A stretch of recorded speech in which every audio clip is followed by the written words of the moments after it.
Young and Restless blindsided fans with the reveal that Tracy's fiancé was the sick freak behind Sharon and Phyllis' kidnapping, leaving us not only to fear for the beloved Abbott, but also to try and figure out what his motivations could possibly be.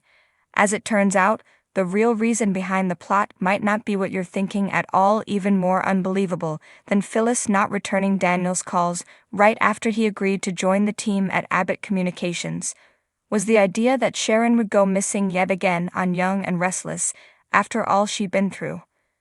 But that's exactly what happened.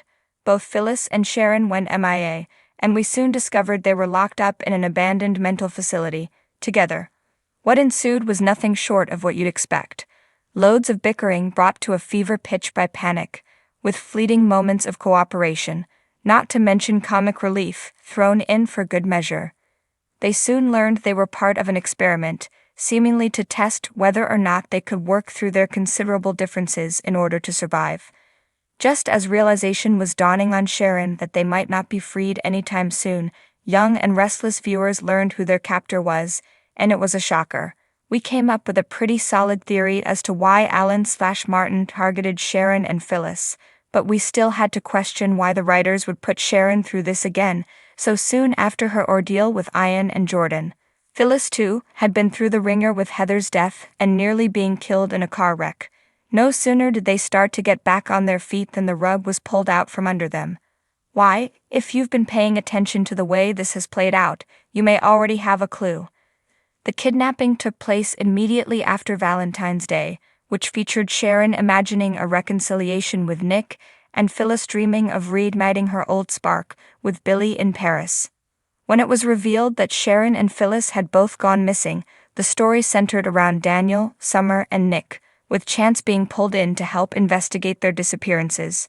It wasn't long, however, before Billy got in on the action, and it's worth noting that he's been like a dog with a bone since he discovered Phyllis might be in danger. He kept calling her burner phone relentlessly. Fast forward to the present, and we have, not Daniel and Nick, but Billy and Nick, racing to Havenhurst like the proverbial white knights to save the damsels in distress. It stands to reason, then, that the plot may have been conceived by the writers as a means of reigniting the feelings teased in the Valentine's Day dream sequences between Schick and Philly. Still not convinced? There has to be some sort of payoff for the Sharon character after all she's been through. What better than a do-over with the man she's never stopped loving?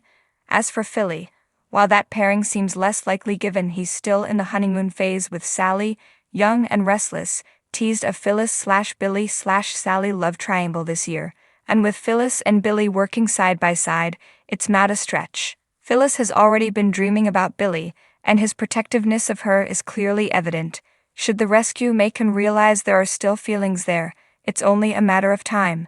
Be sure to vote for what you want to see happen below.